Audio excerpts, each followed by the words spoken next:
I got these two nightstands from Facebook Marketplace thinking they were solid wood throughout, and boy was I wrong. Watch to see as I bring these into the 21st century.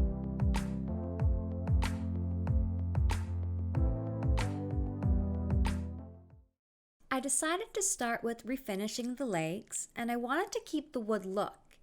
To make it easier, I planned on removing the gold feet and keeping the parts in a Ziploc bag.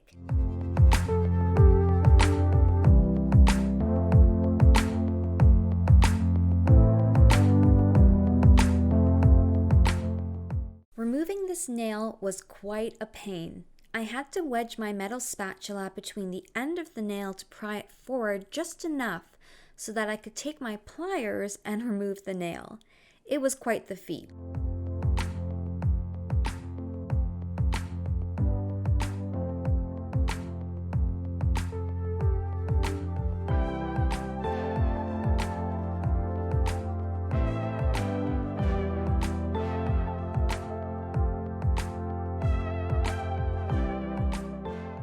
Next, I'm putting all the parts into a Ziploc bag for safekeeping, and then I start to clean. I'm using a soap product to remove any dirt or residue, and then you rinse off the soap with a wet rag.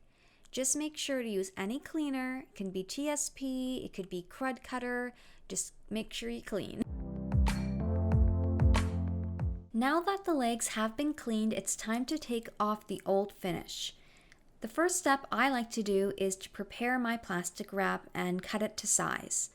Plastic wrap is a really great way to contain any type of chemical stripper that you're using, because not only does it prevent the stripper from drying out, but as the stripper begins to melt off the old finish, it actually will stick mostly to the plastic wrap, and that will make removing the residue much easier in the long run. The stripping solution I'm using is solvable. I bought this at the Home Depot, and this is eco-friendly and works within 5 minutes. But I decided to keep it on the legs for about 30 minutes. Once the 30 minutes was up, I used a little bit more stripping solution and painted it on with this old paintbrush just to help remove any extra residue off of the legs.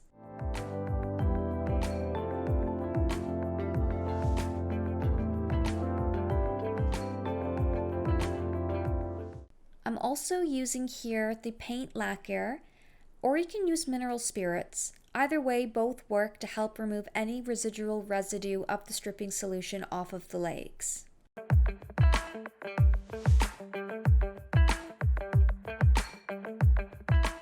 Finally, I'm using the back of this metal spatula to scrape off any remaining residue and wiping it on this shop towel, as you can see here. This helps prepare the legs for sanding.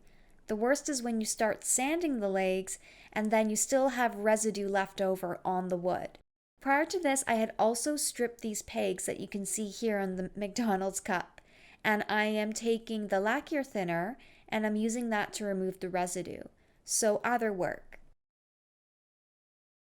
Now that all the residue has been removed, I'm sanding. I'm using a drill bit to actually attach the legs, and I'm spinning it at a low setting and placing an 80 grit sanding pad to remove the finish finally, and also open up the pores to accept the conditioner and the stain eventually. I also used a coarse sanding pad to open up the pores of the pegs. And then I'm using just a small piece of tack cloth because this is going to help pick up any remaining sanding dust off of the pegs, and I did the same thing with the legs. I stirred the conditioner really well and I applied it using a new fresh cloth. It takes about 15 minutes for the conditioner to work, and in the meantime I took these foam pads. Usually you get them when you get a shipment, which I did, and they're great because then you can actually hold the legs in here upright so they can dry overnight. When applying the actual stain, I stir it really well and again use a little piece of the cloth. I don't like using a big chunk of cloth because I find that the cloth soaks up more of the stain and I feel like I'm wasting stain. So after applying all the stain to the legs, then I pretty much hold it inside of the foam box, as you can see here, and then I wait 24 hours, I apply another layer of stain, wait 24 hours, and then another layer of stain.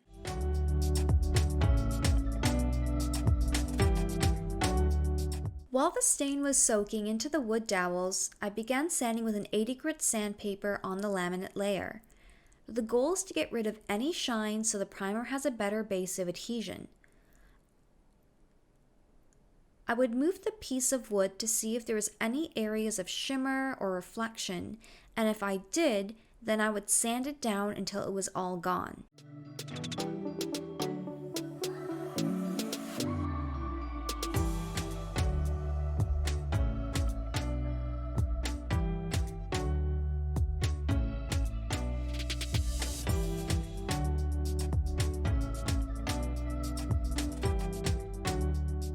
The next step is to make sure that the edging of the laminate wood is sanded enough to accept the primer without chipping off. So I used an 80 grit sanding disc to this area. After sanding, I cleaned the entire piece again with a wet shop towel, then I wiped it down with a tack cloth and let it dry. When preparing your primer, you want to use tin foil and cheap trays. I line the tray with the foil so I can reuse the tray over and over. I stir and shake the shellac primer, and I'm using the Bin Zinsser shellac primer. Shellac primer is great because it adheres the best to any type of laminate wood. And to avoid paint from spilling into the rim of the paint can, I'm using a soup ladle to scoop my primer. Then I got to priming. I started beneath, waited 30 minutes for the whole bottom layer to dry. Then I applied another layer, waiting another 30 minutes. Then I flipped it over and repeated the process, making sure to paint within every 30 minutes, just so the whole area is covered. The key is to wait a whole 2 days for the primer to harden. This will ensure that you have no chipping of the shellac primer on the laminate wood.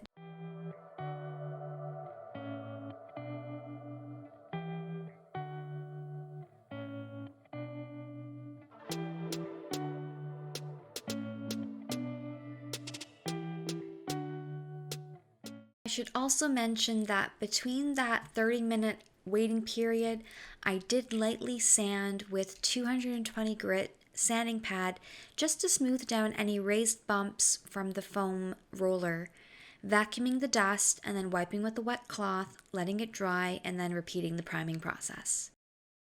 While the primer was drying, I did spray the feet with gold spray paint. Just make sure to shake the can for a whole minute before starting and shake a bit between sprays.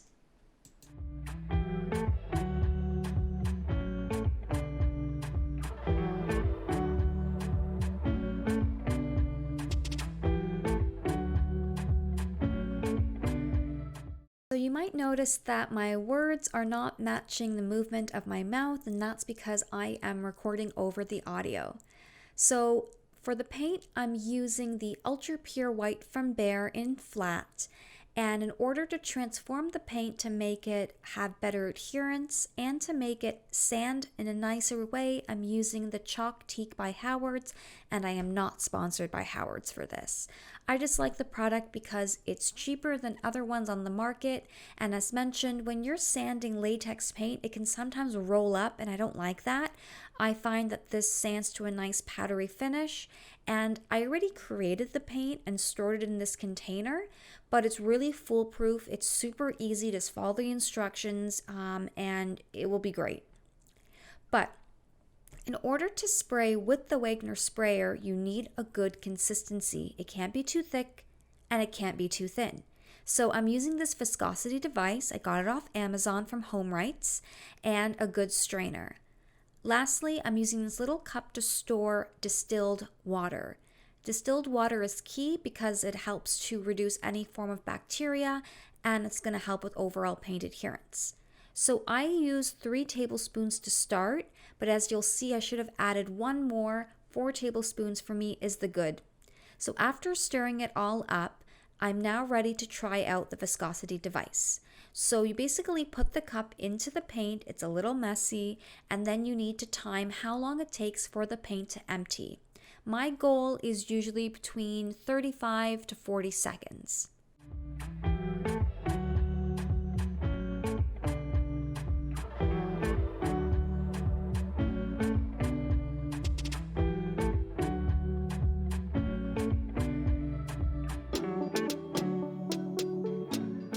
And as you can see here, it was that I needed a little bit more water because it was just a bit too thick.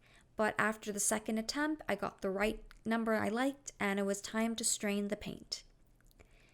And once it was all strained, it's all ready to paint.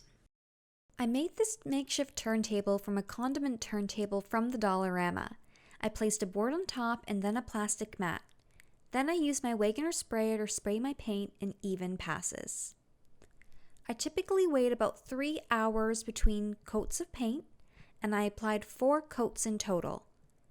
The time between the final coat of paint and the top coat was about 24 hours. I should also note that I did lightly sand between coats of paint with that brown paper bag that I usually like using. The top coat that I used is Varathane Diamond Finish in Matte. I applied it to all the area in even passes, and I waited an actual full 8 hours between coats just for extra durability and toughness. Between coats, I would sand with that brown paper bag to smooth down any rough bumps. I applied 3 coats in total.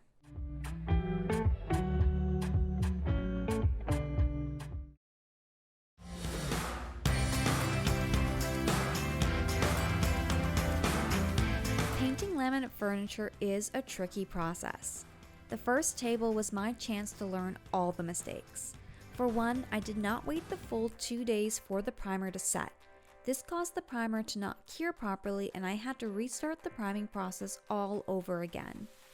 Another lesson was using a lower grit to get the laminate wood scratched up enough to accept the primer. I'm not sure why this laminate was being so tricky. I've worked with laminate wood in the past, and this did not happen. I also recommend covering the holes where the dowels slide into. I had to scrape out the paint to get the dowels back in, and it was a nightmare. But overall, I'm glad I transformed this outdated table into something fresh and new.